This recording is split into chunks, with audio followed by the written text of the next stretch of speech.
One might think when we celebrate a feast as big as the Assumption that at least they'd have a longer gospel than they had tonight. But the point of the gospel is very important for us.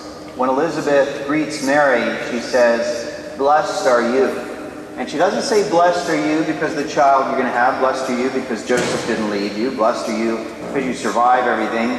Blessed are you because you believed what the Lord said and that it would be fulfilled. Blessed are you because of that." Now, in the Eastern Church, kind of around the same time we celebrate the Assumption of the Blessed Virgin Mary, so she's taken up into heaven, body and soul, they celebrate what's called the Dormition. And it comes from a Latin word which means resting or sleep.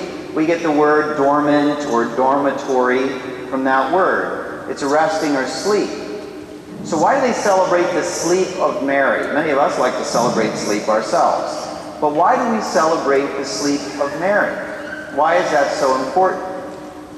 Well, what does the second reading say to us? It says, the sting of death is sin. So the whole point, the whole reason we die is because of sin. What is it that God says to Adam and Eve the moment they partake of the forbidden fruit? Now you will die. Can you imagine what that would have meant to them? I mean, they're the first creatures. They're the first humans. So they don't know what death is.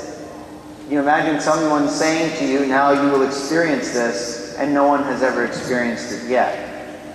And so the result of sin, or the sting of that, is death, that we will all die. But Mary never sinned. The only one who was born without original sin. And so because she had no sin on her soul, she will not feel that sting of death. So that Mary never died, she simply fell asleep and then was assumed into heaven, brought into heaven, body and soul. So why is it so important that we celebrate this feast? Well, I think when we look at this feast, sometimes we have a misconception about the Blessed Mother. We think that the Blessed Mother is perfect. The Blessed Mother was not perfect. Now, before I hear the gasp throughout the crowd, the Blessed Mother was without sin. That doesn't mean she was perfect.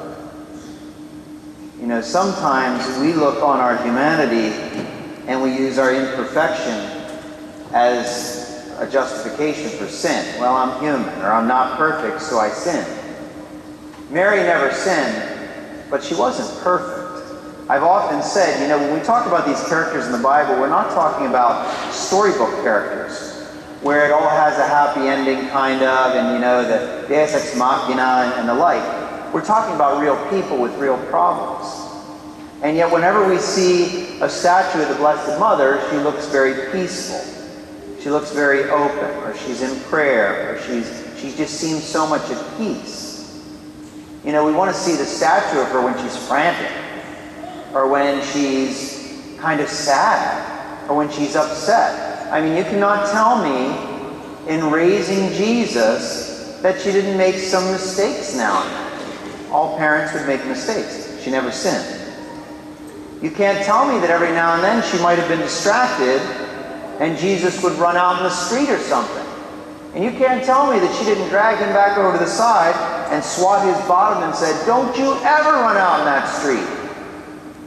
You know, you get hit by like a camel or a horse or something, you know? Don't you ever do that. You can't tell me that she and Joseph didn't have a little quarrel when they lost Jesus for 3 days. Well, I thought he was with you, or I thought he was with you. No, we talked about this, remember. And they go back to Jerusalem to get him, and it says, your father and I were anxiously looking for her. The Greek says, we were twisted in our bowels. That's a little different than anxiously looking for you. I mean, if you ever lost a kid in the mall or somewhere else, you know what that is. You're sick to your stomach. These are real people we're speaking of. And so I believe that when she was sewing things, she probably pricked her finger. That she might not have had the straightest stitches in the world. That maybe she burned the food. You know, all these things that make us human. We are imperfect. But she was without sin. And I think sometimes we put her on such a perfect pedestal that we can never attain that. And so we just kind of dismiss it. Well, Mary was perfect. I can never be like that. No, she wasn't perfect. She was like you and me. One of the greatest graces that's received during confession, and I would say this is the greatest gift and grace that I receive in hearing confessions, is you come to understand, people really are good. They really are. They just screw up every now and then. And that's the story. We are not perfect. But we should never use that as a justification for going on in our sin. Mary was not perfect, but she was without sin. Mary was blessed because she was faithful. She believed that what God said would be fulfilled in her life. And it wasn't all, warm fuzzies and roses all the time. We know that. That for a couple to experience as much as they did early on in their marriage, it's a wonder it lasted with everything they had. And that's why they're called the Holy Family. By no means the perfect family, but the Holy Family. And so we celebrate in a special way today of the Blessed Mary, that she was assumed into heaven, not because she was perfect, but because she was without sin.